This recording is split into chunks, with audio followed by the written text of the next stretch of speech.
Assalamualaikum warahmatullahi wabarakatuh. Hamdan wa syukran lillah, sholatan wa salaman ala rasulillah, amma ba'du. Selamat pagi anak-anakku, siswa-siswi kelas 7 SMP ITI Darul Quran. Bertemu kembali dengan Pak Mutakin pada mata pelajaran Pendidikan Agama Islam dan Budi Pekerti, yang pada kali ini kita akan melanjutkan materi tentang memupuk rasa persatuan di hari yang kita tunggu. Namun sebelumnya, mari kita berdoa kepada Allah SWT agar kita senantiasa diberikan kesehatan oleh Allah, diberikan ilmu yang manfaat, ilmu yang barokah, keluarga kita, teman kita, bapak ibu guru dan orang tua kita senantiasa dijauhkan oleh Allah SWT dari segala macam penyakit dan musibah. Amin ya rabbal alamin.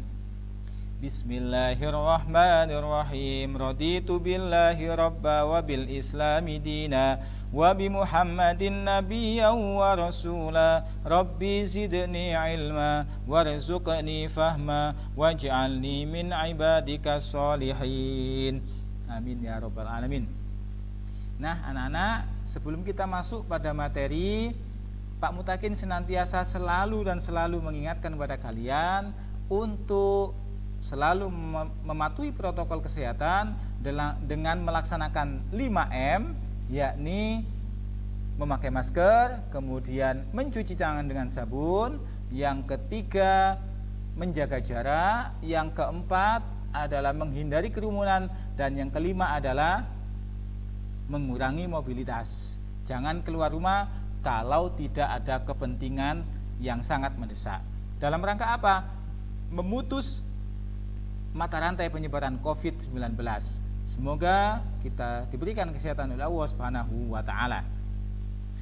Nah, anak-anak, kali ini kita akan melanjutkan tentang khutbah Jumat.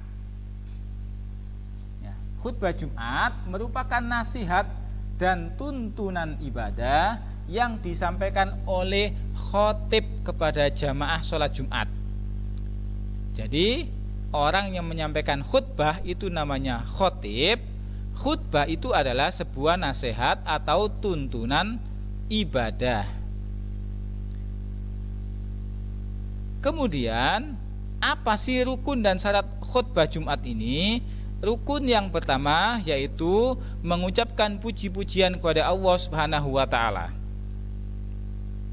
Setelah salam, kemudian Bilal azan yang kedua, kemudian imamnya duduk. Setelah selesai azan, imam naik ke atas mimbar mengucapkan puji-pujian. Alhamdulillah, alhamdulillahilladzi ja'ala taqwa libasas sholihin. Yang kedua membaca sholawat kepada Rasulullah. Wassalatu wassalamu ala sayyidina wa maulana Muhammadin asrafil anbiya'i wal mursalin. Yang ketiga mengucapkan dua kalimat syahadat. Asyhadu an la ilaha illallah al-malikul haqqul mubin wa asyhadu anna Muhammadan abduhu wa rasuluhu shadiqul wa'dil amin. Yang keempat berwasiat atau bernasihat. Faya ibadallah usikum wa nafsi bitaqwallah ittaqullaha haqqa tuqatih. Dan yang kelima membaca ayat Al-Quran pada salah satu dua khutbah. Nah, biasanya ayat Al-Quran ini untuk melengkapi, biasanya sebelum khutbah dua berakhir itu khotib membaca surat Al-Asr. Bismillahirrahmanirrahim. Wal asr innal insana lafi khusrin illal ladzina amanu wa amilus solihati wa tawasaw bil haqqi wa tawasaw bis sabr. Barakallahu li wa lakum fil Qur'anil azim wa nafa'ani wa iyyakum bima fihi minal ayati wa zikril hakim. Nah, itu biasanya. Dan yang keenam, berdoa untuk semua umat Islam pada khutbah yang kedua. Khutbah yang kedua, di akhir khatib membacakan doa Allahumma ufir lil mu'minina wal mu'minat wal muslimina wal muslimat. Nah, seperti itu. Kalau tidak ada 6 hal ini, maka khutbah Jumatnya dianggap tidak sah karena memenuhi rukun khutbah. Yang kedua, yang B, syarat khutbah Jumat. Syarat yang pertama, khutbah Jumat dilaksanakan tepat siang hari saat matahari tinggi dan mulai bergerak condong ke barat. Jadi matahari berada di atas kepala, bergeser ke barat sedikit, ya, condong sedikit. Berarti setelah azan itu pas. Kemudian yang kedua, khutbah Jumat dilaksanakan dengan berdiri jika mampu. Kalau khotibnya masih muda, masih gagah, boleh dengan berdiri, ya. Tapi kalau khotibnya sudah sepuh, boleh dengan duduk. Yang ketiga, khotib hendaklah duduk di antara 2 khutbah. Khutbah Jumat itu ada 2, dan pembedanya itu adalah dengan duduk ketika selesai khutbah pertama, ya, menentukan itu menandakan dia selesai khutbah pertama, kemudian duduk, setelah itu dilanjutkan dengan khutbah yang kedua. Yang keempat, khutbah disampaikan dengan suara yang keras dan jelas, ya. Khutbahnya materinya apa disampaikan dengan tegas, dengan suara yang jelas. Contoh, anjing bapak-bapak haram dimakan. Nah, jadi tegas. Jangan khutbah Jumat suaranya bapak yang dimuliakan oleh Allah manina kita. Nah, itu enggak tegas, ya. Suaranya harus jelas dan tegas. Yang kelima, khutbah dilaksanakan secara berturut-turut, jarak antara keduanya. Maksudnya apa? Khutbah pertama selesai, duduk, lanjut khutbah kedua. Enggak boleh mari khutbah pertama duduk terus khotibnya mau koran terus ngopi, enggak boleh, ya. Harus langsung dilaksanakan khutbah kedua. Yang keenam, khotibnya suci dari hadas dan najis. Pakaiannya suci, kemudian tempatnya juga suci, dan dia tidak dalam keadaan najis, berarti sudah berwudu. Dan yang ketujuh, khotib menutup aurat. Ya, kalau dalam Indonesia pakaian itu tidak hanya berdasarkan hukum fikih saja, tapi juga berdasarkan kesopanan. Menutup aurat berarti memakai pakaian yang sopan. Kalau laki-laki ya berarti memakai baju putih, ya, lengan panjang. Kalau nggak punya baju putih ya mungkin batik dan sebagainya. Kemudian yang C, sunnah khutbah Jumat. Sunnahnya apa? Yang pertama, dilaksanakan di atas mimbar atau tempat yang tinggi, ya, agar khotib ini dalam menyampaikan pesan, menyampaikan wasiat itu dilihat oleh para jamaah, maka ada namanya mimbar. Ya, mimbar itu biasanya terdiri 3 tangga, 1, 2, 3 anak tangga. Makanya lebih tinggi biar kelihatan yang di belakang. Yang kedua, khutbah disampaikan dengan kalimat yang fasih, terang dan mudah dipahami. Ya, seperti tadi, kalau membahas tentang rukun iman, ya berarti rukun iman. Kalau membahas tentang masalah hubungan manusia, akhlak dengan yang lainnya, ya tidak boleh belarah-belarah tutuk pasar, tutuk regane cabe, tutuk, ya harus apa? Mudah dipahami. Kemudian yang ketiga, khotibnya menghadap jamaah sholat Jumat. Yang keempat, khotib membaca sholawat atau yang lainnya di antara 2 khutbah. Ketika selesai khutbah pertama, kemudian duduk, khotibnya sunnah membaca sholawat atau membaca Al-Ikhlas, Al-Falaq, dan An-Nas. Yang kelima, khotib menertibkan 3 rukun, yakni puji-pujian, sholawat Nabi, dan wasiat itu tertib. Alhamdulillah, alhamdulillahirabbil alamin, wassalatu wassalamu ala sayyidina wa maulana Muhammadin. Terus ittaqullah. Nah, itu berarti berurutan. Kemudian yang keenam, nah ini perlu diperhatikan pada anak-anak sekalian, ya. Jamaah sholat Jumat hendaklah diam, tenang, dan memperhatikan khutbah Jumat. Kalian kalau sedang sholat Jumat, usahakan cari tempat, jangan senden, ya. kemudian sendiri atau ngomong dengan temannya, jangan mainan HP, dan bahkan jangan memegang tasbih. Ya, sholat Jumat ada orang itu kalau aduh daripada saya nanti sholat Jumat itu ngantuk, mending saya wiritan saja, nggak tasbih, astagfirullahaladzim, astagfirullahaladzim, Allahumma sholli ala Muhammad, Allahumma sholli ala Muhammad. Ya, itu malah tidak baik. Ya, ketika khutbah dengarkan diam, duduk dengan diam, dengarkan khotib yang khutbah. Tidak boleh melakukan kegiatan apapun kecuali mendengarkan khutbah. Bahkan kalian sedang wiritan, ya, dengan tasbih tidak boleh. Yang ketujuh, khotib hendaklah memberi salam. Dan yang kedelapan, khotib hendaklah duduk di kursi mimbar sesudah memberi salam dan mendengarkan azan. Nah, kemudian sekarang sunnah yang berkaitan dengan sholat Jumat. Yang pertama adalah mandi terlebih dahulu sebelum pergi ke masjid. Nah, kemarin ada dua pilihan. Kalian boleh mandinya itu ketika pagi mau berangkat sekolah, itu diniati mandi sholat Jumat, biar nanti kalau sudah pulang sekolah tidak usah mandi, cukup mungkin berwudu, memakai wangi-wangian, kemudian berangkat ke masjid. Nah, kalau mandi lagi sebelum sholat Jumat, nah boleh, ya. Kemudian yang kedua, memakai pakaian yang bagus dan disunahkan berwarna putih. Kalau bisa warna putih lengan panjang. Kenapa? Karena warna putih adalah warna yang disukai oleh Nabi Muhammad. Kalau tidak punya, ya berpakaian yang baik yang lain lah.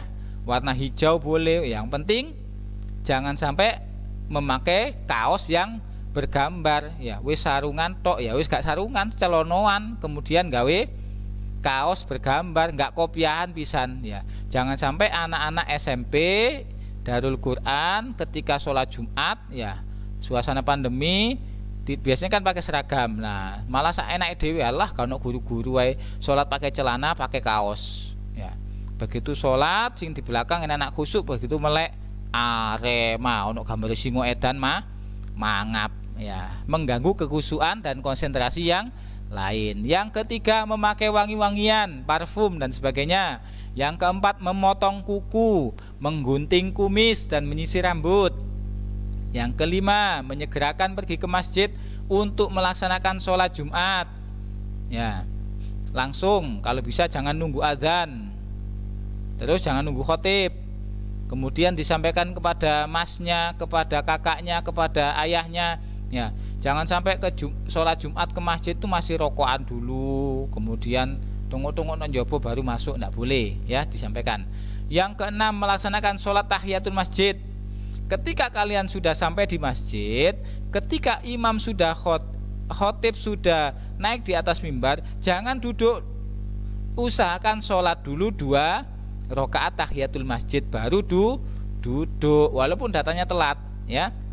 Yang ketujuh, membaca Al-Quran atau zikir sebelum khutbah. Nah ini, jadi sebelum khutbah, menunggu khutbah boleh baca Al-Quran, baca zikir, sholawatan, ya, dan sebagainya. Tapi kalau sudah khotib naik, Assalamualaikum warahmatullahi, ya, kemudian Alhamdulillah, sudah, Quran ditaruh, tasbih ditaruh, dengarkan khutbah. Dan yang kedelapan, memperbanyak doa dan sholawat kepada Nabi Muhammad SAW. Setelah selesai salam sholat Jumat, ya, boleh istighfar, boleh baca sholawat dan sebagainya. Kemudian adab atau tata krama melaksanakan sholat Jumat.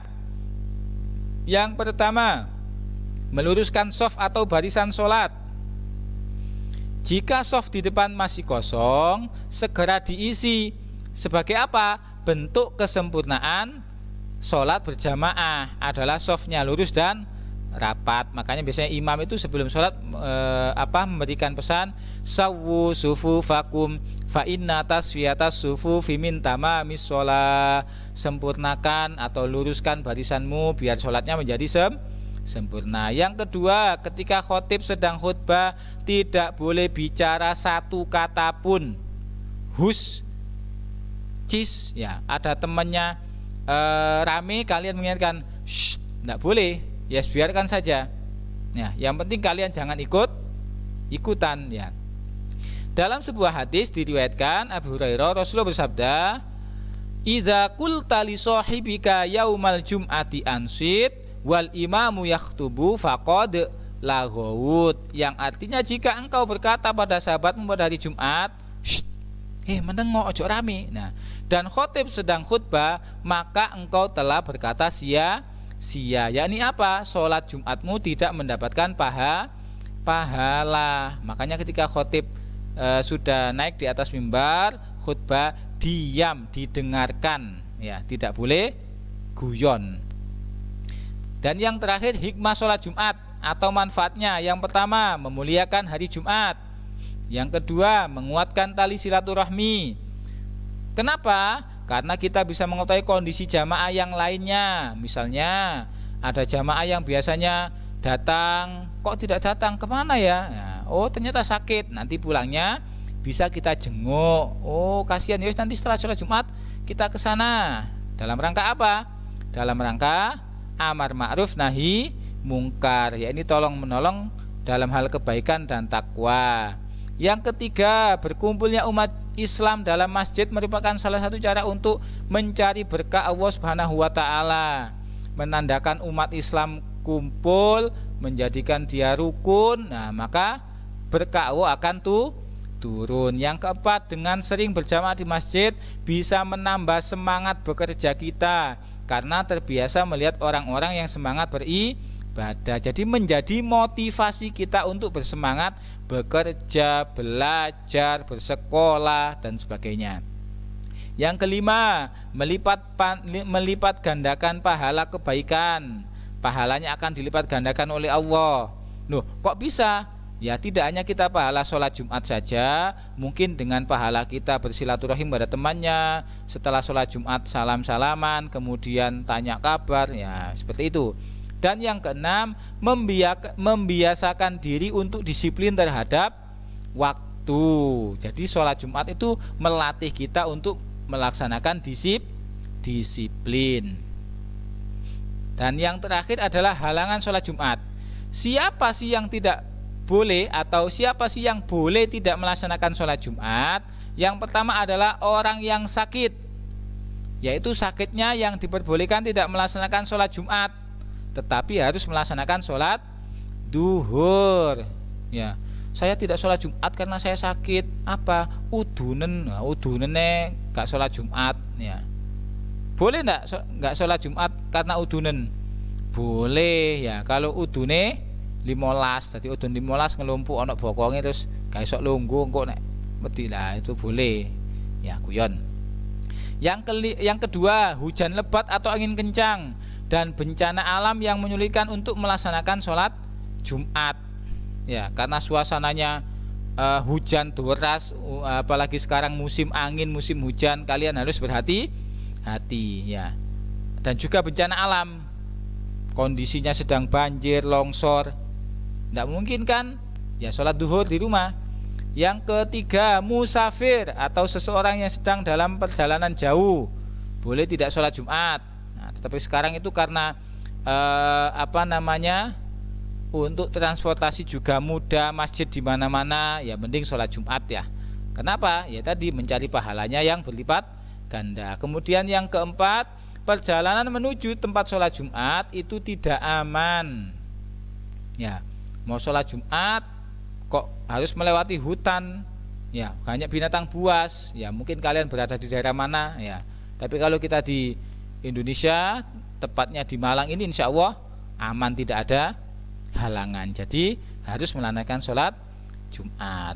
Nah, anak-anak, demikian materi pada pagi hari ini, semoga bermanfaat. Apabila ada yang bertanyakan, silakan bertanyakan.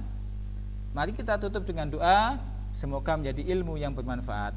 Allahumma inni astaudiuka ma'alamtanihi fardudhu ilayya inda hajati wala tansanihi ya rabbal alamin. Subhanakallahumma wa bihamdika asyhadu an la ilaha illa anta astaghfiruka wa atubu ilaik. Wallahul muwafiq ila aqwamit thoriq. Wassalamualaikum warahmatullahi wabarakatuh. Tetap semangat.